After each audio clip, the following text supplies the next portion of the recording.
Saudara, pengusutan tewasnya Brigadir Yosua tidak berhenti dengan penetapan 5 tersangka dalam kasus pembunuhan berencana. Polisi telah menemukan unsur pidana lain, yakni upaya menghalangi penyidikan atau obstruction of justice. Polisi telah menetapkan 7 orang tersangka kasus obstruction of justice, Irjen Verdi Sambo, Brigjen Hendra Kurniawan, Kombes Agus Nurpatria, AKBP Arif Rahman Arifin, Kompol Baikuni Wibowo, Kompol Cuk Putranto, dan AKP Irfan Widianto. Kasus pembunuhan berencana Brigadir Yosua yang diduga menyeret sejumlah perwira polisi mempengaruhi tingkat kepercayaan publik terhadap Polri. Survei yang dilakukan Lembaga Survei Indikator Politik Indonesia menunjukkan tingkat kepercayaan publik terhadap Polri turun tajam pada Agustus 2022 dibandingkan Mei 2022. Survei ini dilakukan 11 sampai 17 Agustus atau sebulan setelah kasus pembunuhan berencana Brigadir Yosua. Pada survei bulan Agustus, tingkat kepercayaan publik pada Polri tercatat 54,4%. Sementara di bulan Mei itu 66,7%. Lalu bagaimana komitmen Polri untuk melakukan pembersihan institusi kepolisian dari polisi yang kerap melakukan penyalahgunaan wewenang? Terlebih sorotan masyarakat saat ini adanya tersangka obstruction of justice atau penghalangan proses penyidikan di Polri yang menyeret 7 perwira polisi, termasuk Verdi Sambo. Saudara, Kepala Divisi Humas Polri Jumat siang mengumumkan pemecatan Kompol Cuk Putranto dari anggota Polri. Kompol Cuk Putranto banding atas putusan Komisi Kode Etik Polri. Tersangka kasus merintangi penyidikan Cuk Putranto divonis pemberhentian dengan tidak hormat pada sidang Komisi Etik Jumat dini hari. Selain memecat Cuk Putranto, Komisi Kode Etik Polri juga menjatuhkan vonis penahanan berupa penempatan khusus selama 24 hari. Meski mengajukan banding, Polri tetap menggelar sidang etik bagi tersangka lain dan menyiapkan komisi banding untuk Cuk Putranto. Pemberhentian tidak dengan hormat atau PTDH sebagai anggota Polri telah diputuskan oleh Komisi Sidang KKIP yang bersangkutan menyatakan banding, yaitu merupakan hak yang bersangkutan. Proses tetap berjalan, khusus untuk sidang banding tentunya nanti akan disiapkan komisi banding, koordinasi antara Biro Watprov dengan Divkum Polri.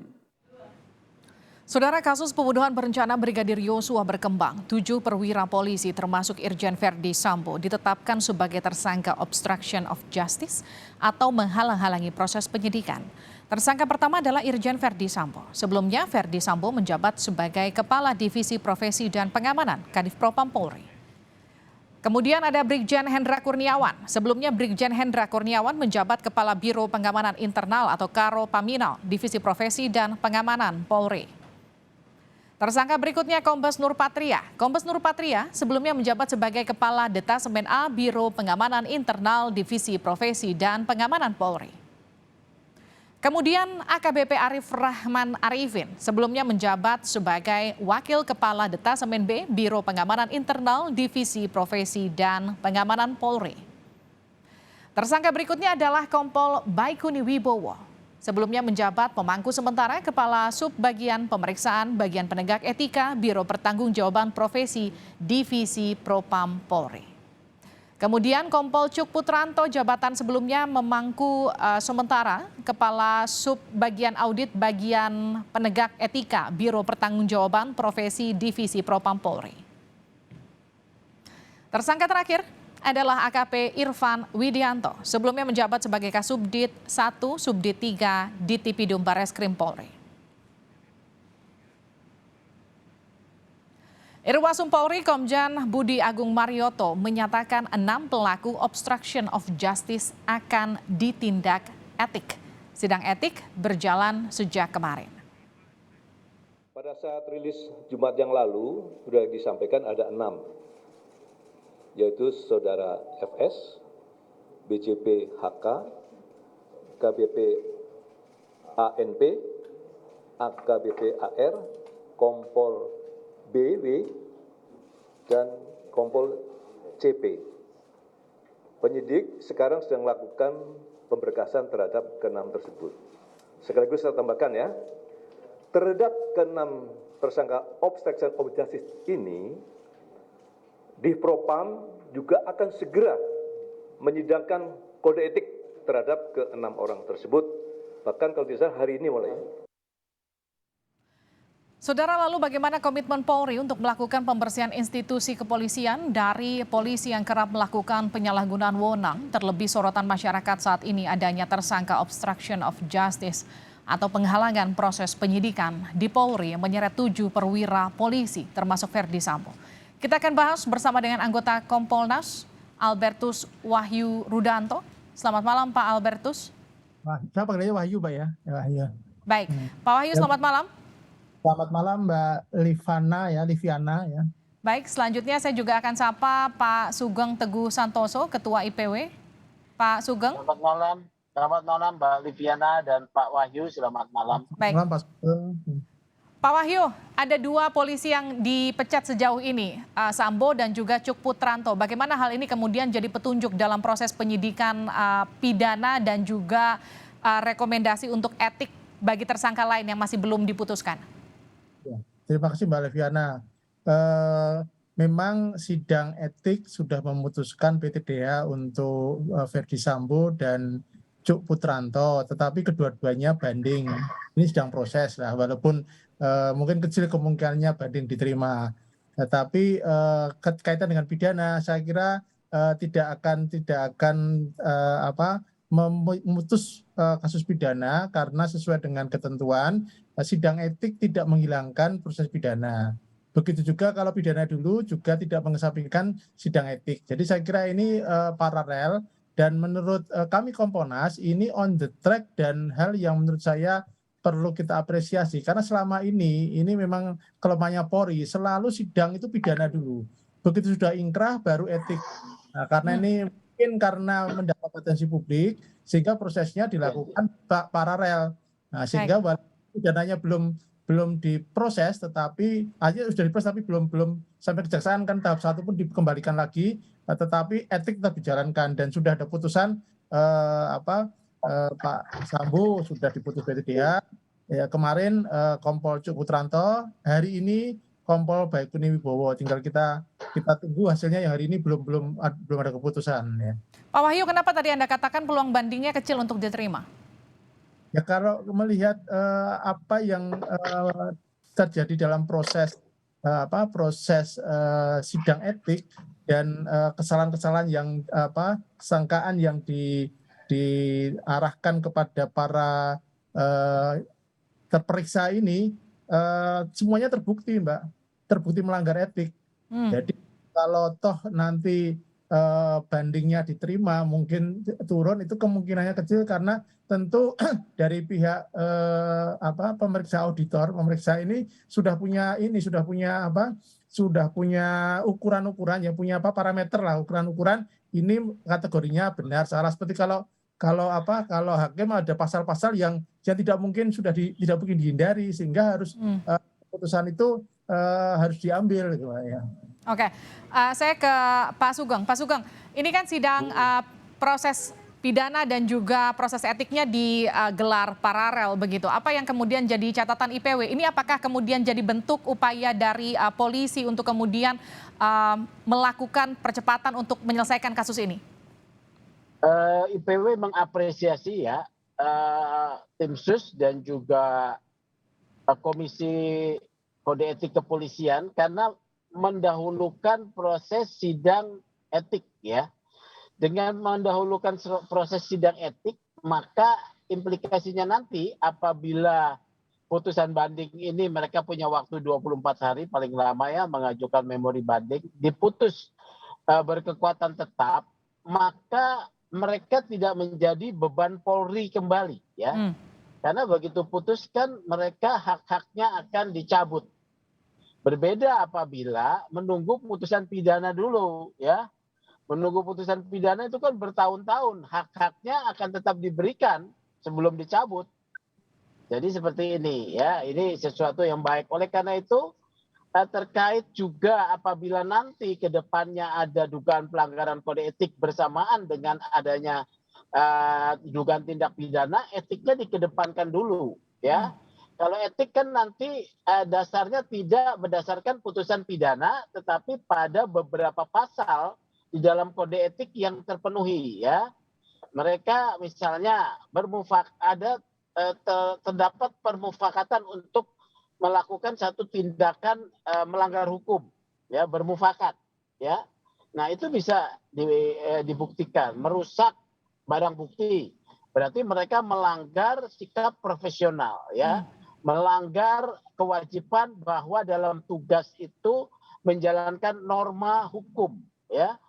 Jadi sudah terbukti, kalau sudah terbukti dengan meyakinkan, tidak ada lagi keraguan, pasti diputus PTDH, mereka bisa nggak bebas atau diringankan, ya. Kalau secara substansinya bebas menurut saya tidak, ya. Bebas tidak. Kalau diringankan juga kalau sudah PTDH juga berat lah, ya. Karena terbukti semua itu yang dituduhkan. Gitu, Mbak. Oke, saya ke Pak Wahyu lagi. Pak Wahyu, ini kan kemudian jadi pertanyaan ketika dari awal Verdi Sambo juga menjalani sidang etik yang dikatakan Kapolri bagian dari transparansi, tapi sidang etiknya berjalan tertutup. Kenapa kemudian ini dibiarkan sampai kemudian sidang etik berlanjut sampai sekarang, begitu? Adakah kemudian rekomendasi dari Kompolnas terkait dengan hal ini? Begini, Mbak, pada peraturan kepolisian nomor 7 tahun 2022 tentang kode etik, memang pada pasal 40 disebutkan pimpinan sidang, dalam ini komisi etik, bisa menetapkan sidang ini tertutup atau terbuka. Saya kira tentu ada beberapa pertimbangan-pertimbangan, karena ketika sidang Verdi Sambo yang pertama, kami Kompolnas diundang dan sesuai dengan ketentuan di Perpres, kami Kompolnas memang bisa menghadiri. Jadi dapat menghadiri itu ada di dalam Kepres. Dan kami memang melihat banyak sekali hal-hal yang berkaitan dengan proses di pidana terungkap di situ oleh para saksi. Kemungkinan ada hal-hal yang nanti dikhawatirkan mengganggu proses penyidikan. Itu kemungkinan.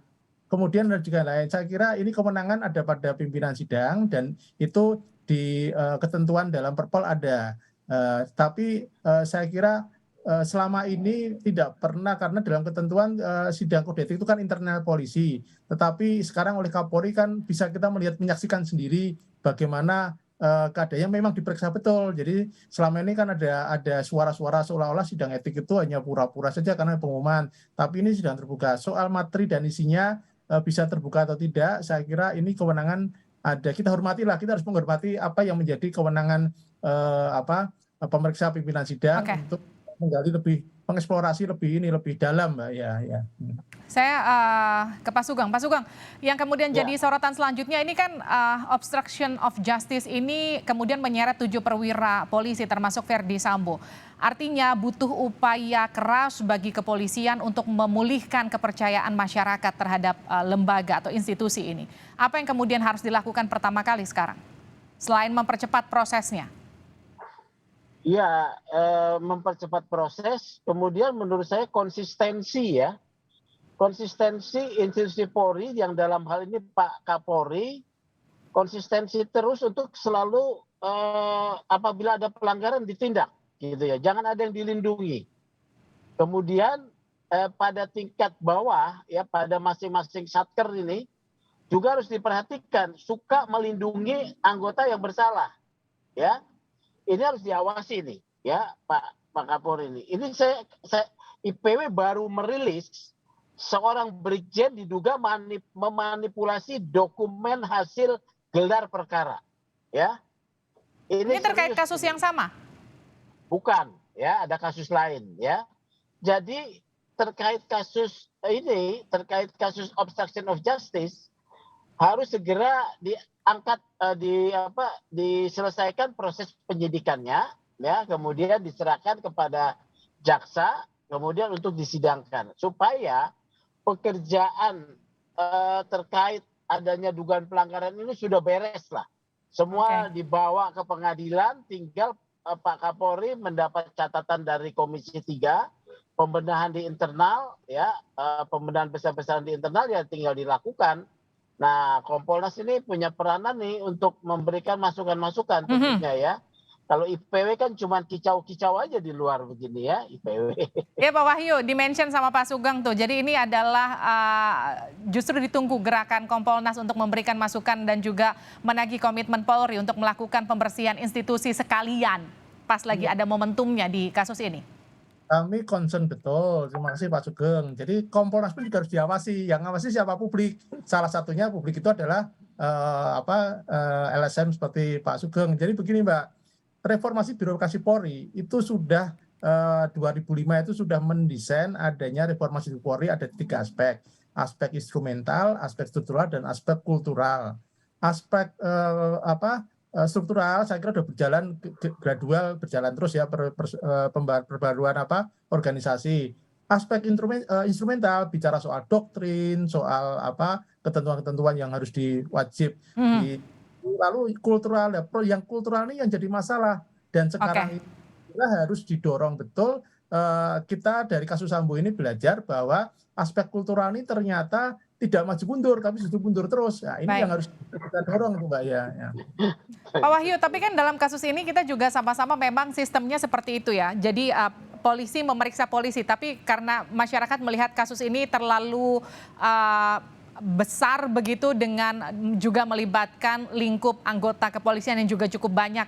Bagaimana kemudian memastikan bahwa ini bisa dilakukan katakanlah seadil-adilnya begitu, setransparan-transparannya? Kami sudah intensif rapat betul. Kemudian rapat terakhir minggu lalu langsung dipimpin oleh Pak Mahfud MD selaku ketua. Nanti minggu depan akan dilanjutkan lagi, kalau tidak Selasa, Rabu jadwalnya. Kita memang diminta membuat kajian untuk membuat memorandum yang akan disampaikan melalui Bapak Presiden, karena kami di bawah Presiden. Salah satu adalah struktur organisasi yang tidak pas, itu kita usulkan untuk ada dilakukan reposisi, seperti misalkan Propam. Propam ini dia juga penyelidik, dia juga polisi juga.